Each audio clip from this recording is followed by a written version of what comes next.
Class में आप सभी लोगों का स्वागत है। आज हम आपको बताएंगे कक्षा 11 के बच्चों को, जिसमें इनका जो विषय होगा मूल अधिकार। मूल अधिकार के बारे में बच्चों हमने आपको बताया। मूल अधिकार के बारे में, मूल अधिकार वे अधिकार होते हैं। मूल अधिकार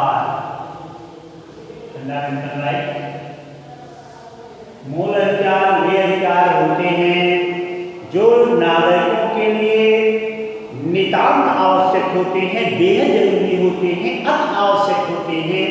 ऐसे अधिकार को मूल अधिकार कहते हैं। तो ये इस विषय पर हमने कल चर्चा किया था और मूल अधिकार मैंने बताया था भारतीय नागरिकों को 6 प्रकार के मूल अधिकार दिए गए। मैंने ये भी बताया था कि मूल अधिकार जिस भारतीय संविधान गठित हो रहा था उस समय शुरू में 7 प्रकार के मूल अधिकार प्रदान किए गए थे, जिसमें 44वें संविधान संशोधन के द्वारा संपत्ति के मूल अधिकार को समाप्त कर दिया गया और अब नागरिकों को 6 प्रकार के मूल अधिकार प्रदान किए गए हैं।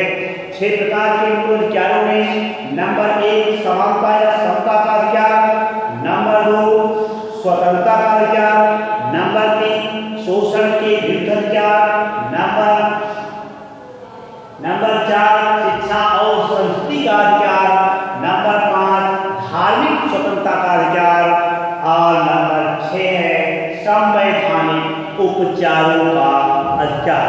तो 2 मूल अधिकार, समानता का अधिकार और स्वतंत्रता के अधिकार के बारे में हमने कल की ऑनलाइन क्लास में इस पर चर्चा किया है।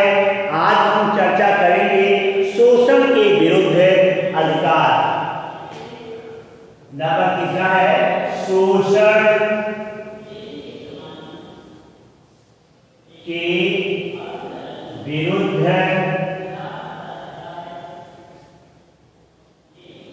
अधिकार। शोषण के विरुद्ध अधिकार अनुच्छेद 23 से अनुच्छेद 24 तक, अनुच्छेद 23 से 24 तक ये है शोषण के विरुद्ध अधिकार। बच्चों, कोई भी व्यक्ति किसी भी रूप में किसी अन्य व्यक्ति का शोषण करने का अधिकार नहीं रखता है। यानी कोई भी व्यक्ति किसी भी व्यक्ति का शोषण नहीं कर सकता। वह न किसी स्त्री, पुरुष या बच्चे का क्रय विक्रय कर सकता है, न किसी अन्य व्यक्ति से बेगार अथवा जबरन कोई कार्य करवा सकता है। इस अनुच्छेद के द्वारा बंधुआ मजदूरी को भी समाप्त कर दिया गया है। कहने का मतलब बंधुआ मजदूरी जो है इस अनुच्छेद के द्वारा समाप्त कर दिया गया है। संविधान के 24वें अनुच्छेद में यह भी उल्लेख किया गया है कि 14 वर्ष से कम आयु वाले बच्चों को कारखानों, खदानों अथवा अन्य जोखिम भरे कार्यों में मजदूर के रूप में भी नहीं रख सकता है। कहने का तात्पर्य है 14 वर्ष से कम वाले बच्चों को किसी भी कारखानों में, किसी भी उद्योग में नहीं लगाया जा सकता है। वस्तुतः शोषण के विरुद्ध अधिकार का उद्देश्य वास्तविक रूप से सामाजिक लोकतंत्र की स्थापना करना है। तो ये शोषण के विरुद्ध अधिकार है। इसके पश्चात आता है धार्मिक स्वतंत्रता का अधिकार।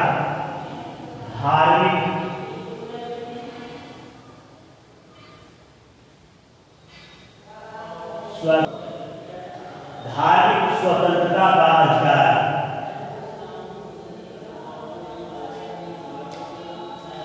धार्मिक स्वतंत्रता का अधिकार, इसमें इसके द्वारा भारत को धर्मनिरपेक्ष बनाया गया है।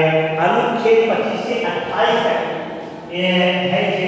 अनुच्छेद 25 से लेकर के 28 तक धार्मिक स्वतंत्रता का अधिकार। कहने का तात्पर्य यह है कि प्रत्येक इसके द्वारा भारत को धर्मनिरपेक्ष राज्य बनाया गया है और सभी धर्मों के अनुयायियों को अपनी इस परंपरा एवं विश्वास के अनुसार उपासना आदि करने की स्वतंत्रता दी गई है। यानी कोई भी भारतीय किसी भी धर्म के अनुसार पूजा अर्चना इत्यादि को कर सकता है। इसमें किसी भी कोई भी व्यक्ति अथवा सरकार उसमें दखलंदाजी या विरोध या रुकावट नहीं करेगी। कहने का तात्पर्य है कोई भी व्यक्ति धार्मिक रूप से लोग स्वतंत्र है। एक धर्म के व्यक्ति दूसरे धर्म को अपना सकता है, दूसरा व्यक्ति तीसरे धर्म को अपना सकता है। अर्थात कोई भी व्यक्ति किसी भी धर्म को अनुसार किसी अपने इष्ट की पूजा कर सकता है।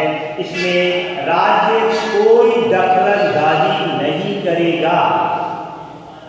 इस अधिकार के अंतर्गत भारत के नागरिकों को यह स्वतंत्रता प्राप्त की गई है कि वे अपनी स्वेच्छा से किसी भी धर्म को स्वीकार कर सकते हैं, अपने धर्म के अनुसार उपासना तथा उपासना पद्धति अपना सकते हैं, अपने धर्म का प्रचार शांतिपूर्ण तरीकों से कर सकते हैं तथा अन्य धर्मों के अनुयायियों को अपनी धर्म का अनुयायी बना सकते हैं। इन कार्यों में सरकार कोई भी नागरिक बाधा नहीं पैदा कर सकता। लेकिन यदि कोई व्यक्ति इन अधिकारों का उपयोग सीमाओं के बाहर करता है तो धार्मिक विवादों को जन्म देता है या किसी भी दूसरे व्यक्ति के धार्मिक कार्यों में हस्तक्षेप करता है तो राज्य इस अधिकार पर प्रतिबंध लगा सकता है। कोई भी व्यक्ति या संस्था अपने धार्मिक विचारों को दूसरे पर बलपूर्वक नहीं थोप सकता। तो धार्मिक स्वतंत्रता का अधिकार ये मूल अधिकार का चौथा अधिकार। इसके बाद शिक्षा और संस्कृति का अधिकार। शिक्षा और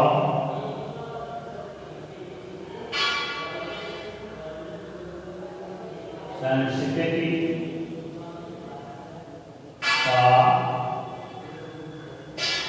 अधिकार। शिक्षा और संस्कृति का अधिकार।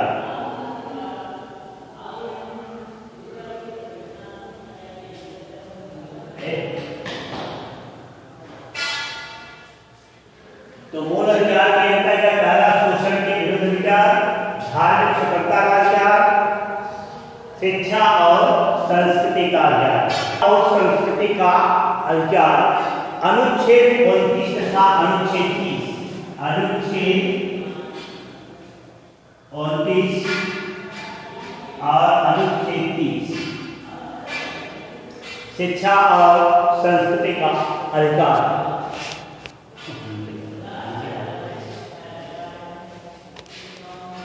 शिक्षा और संस्कृति का अधिकार।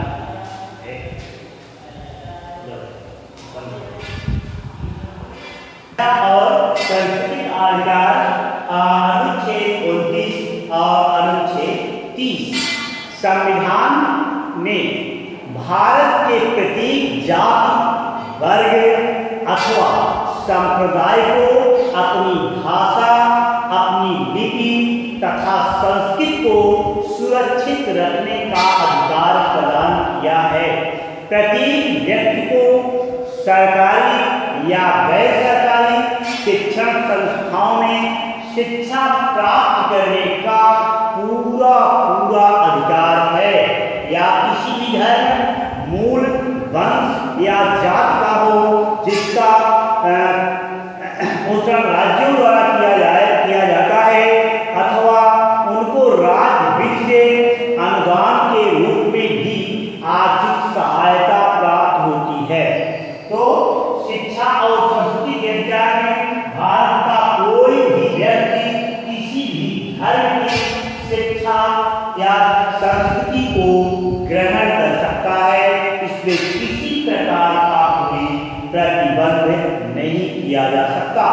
अल्पसंख्यक वर्ग को अपनी संस्कृति के अनुरूप शिक्षा संस्थाएं तथा स्कूलों को स्थापित करने का पूरा अधिकार प्राप्त है।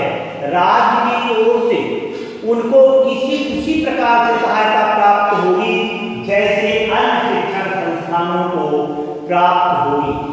उसमें किसी प्रकार का भेदभाव नहीं किया जाएगा।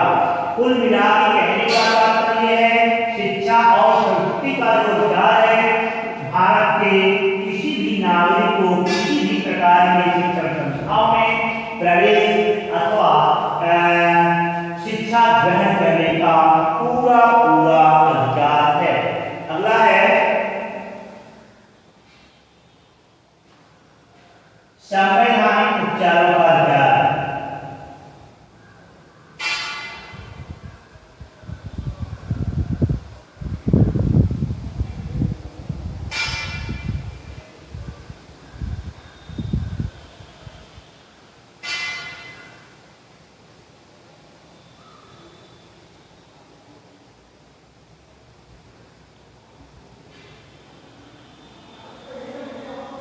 संवैधानिक उपचारों का अधिकार।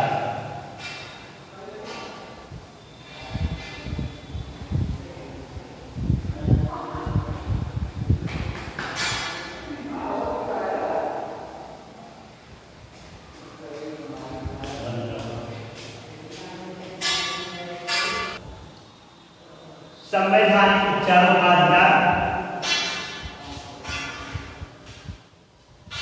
भारतीय संविधान में मूल अधिकार की रक्षा के लिए संवैधानिक उपचारों के अधिकार की व्यवस्था की गई है।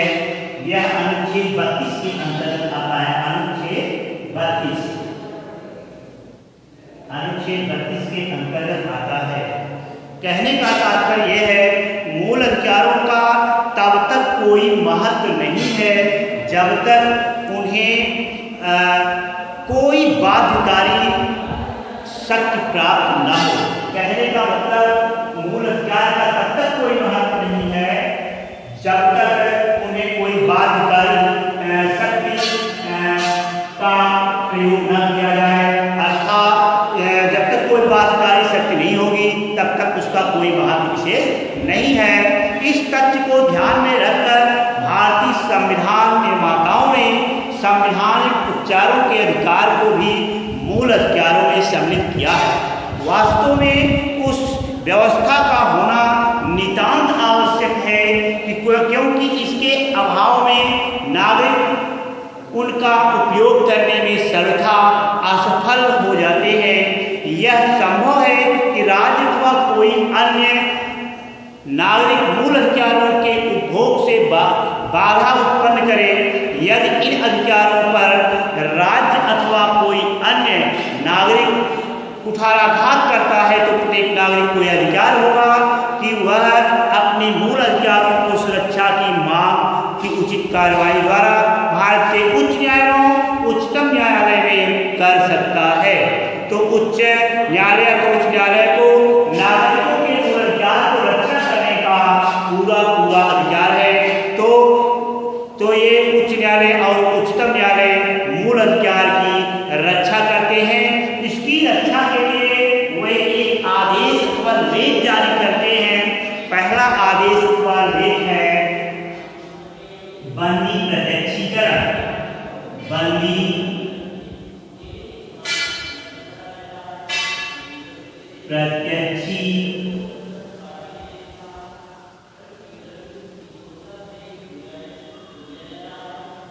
बंदी प्रत्यक्षीकरण।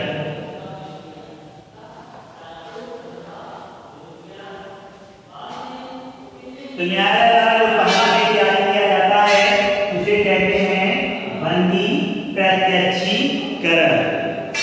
बंदी प्रत्यक्षीकरण में व्यक्तिगत स्वतंत्रता को सुरक्षा के संबंध में यह लेख अत्यधिक महत्वपूर्ण है।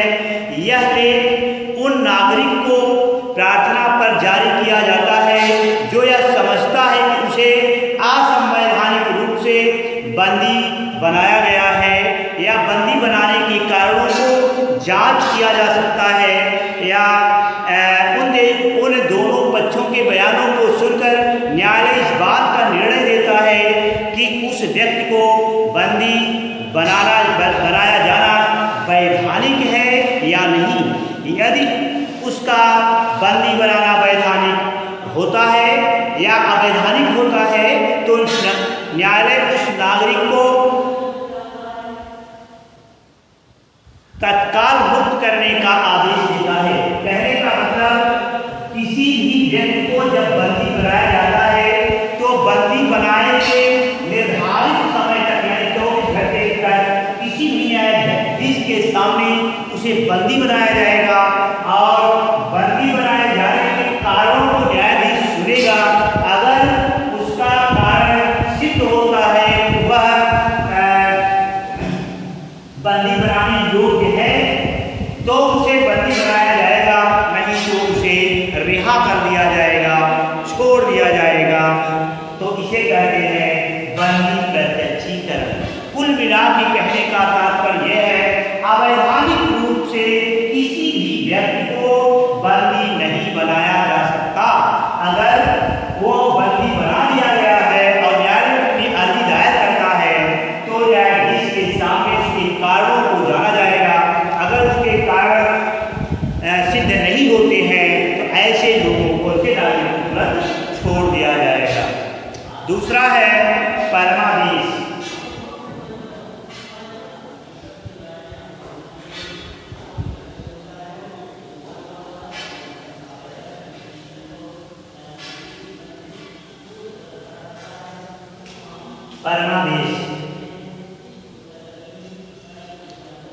परमादेश में यह एक ऐसा आदेश है जो न्यायालय किसी भी अधिकारी या नागरिक को अपने वैधानिक कर्तव्य का पालन करने हेतु जारी कर सकता है।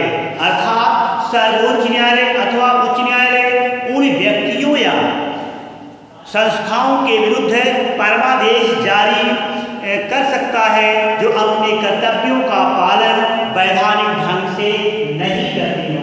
कहने का तात्पर्य है कि न्यायालय द्वारा ऐसा आदेश जारी किया जा सकता है ऐसे व्यक्ति अथवा संस्था को जो अपने अपना कार्य पूर्ण रूप से पालन नहीं करते तो ऐसे संस्था अथवा व्यक्ति को न्यायालय द्वारा आदेश जारी किया जा सकता है।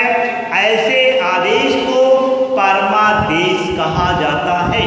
अगला है प्रतिषेध।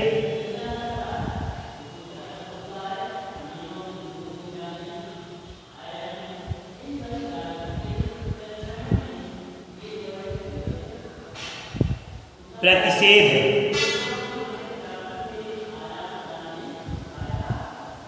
संवैधानिक उपचारों के अधिकार में बंदी प्रत्यक्षीकरण परमादेश और अगला आता है प्रतिषेध।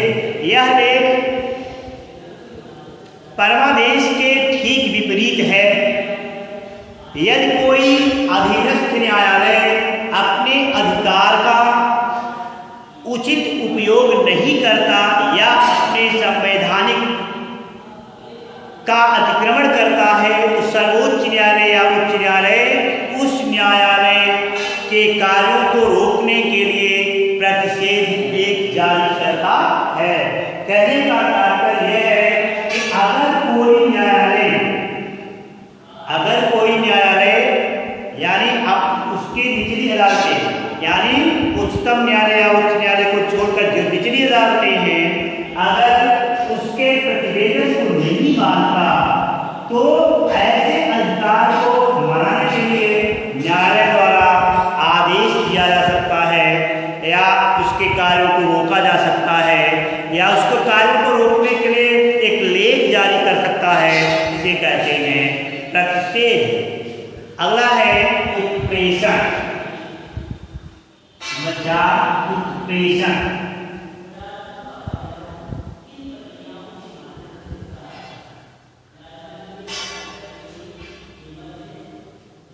उत्प्रेषण संवैधानिक उपचारों के अधिकार के अंतर्गत चौथा लेख उत्प्रेषण है।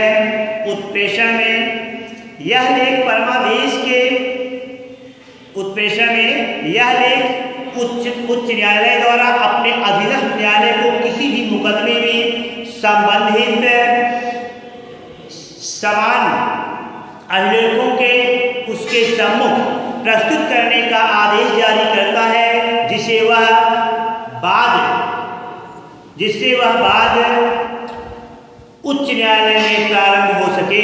कहने का तात्पर्य यह है कि कोई न्यायालय जो है निचली अदालत को यह आदेश जारी करता है कि वह जो है अब इस प्रकरण को अपने उच्च अदालत में या उच्च न्यायालय में प्रेषित करे, जिससे उसका बात उस न्यायालय में हो सके यानी जारी हो सके।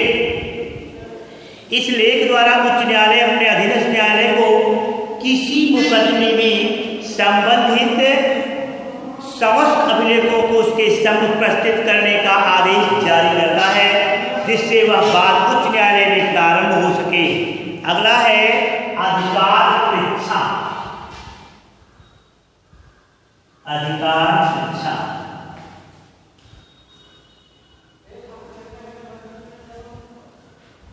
अधिकार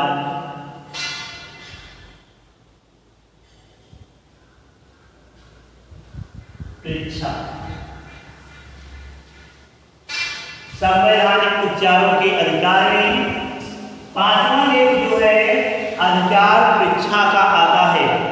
अधिकार परीक्षा में इस प्रकार का जो लेख है न्यायालय द्वारा उस समय जारी किया जाता है जब कोई व्यक्ति संवैधानिक संस्था को अवैधानिक रूप से अथवा शक्ति द्वारा हस्तगत कर लेता है, ग्रहण कर लेता है। न्यायालय ऐसे व्यक्तियों को जो कानून के विरुद्ध किसी भी संस्था, किसी भी सार्वजनिक संस्था से पद ग्रहण किए हुए हैं या अपने अधिकारों का दुरुपयोग कर रहे हैं, तो यानी अधिकार परीक्षा के द्वारा उस पर एक लेख जारी करता है। कहने का मतलब यह है कोई भी व्यक्ति यदि अवैधानिक रूप से अपने पद पर कार्य कर रहा है यानी अपने अधिकार का दुरुपयोग कर रहा है, तो ऐसे मामले में न्यायालय द्वारा अधिकार परीक्षा के अंतर्गत लेख जारी कर सकता है। तो ये जो मूल अधिकार है संवैधानिक उपचारों का अधिकार, वो सबसे महत्वपूर्ण अधिकार है जो सभी मूल अधिकारों की रक्षा करता है। इसमें बंधीकरण है, परमादेश है, प्रतिषेध है, उत्प्रेषण है और अधिकार परीक्षा है।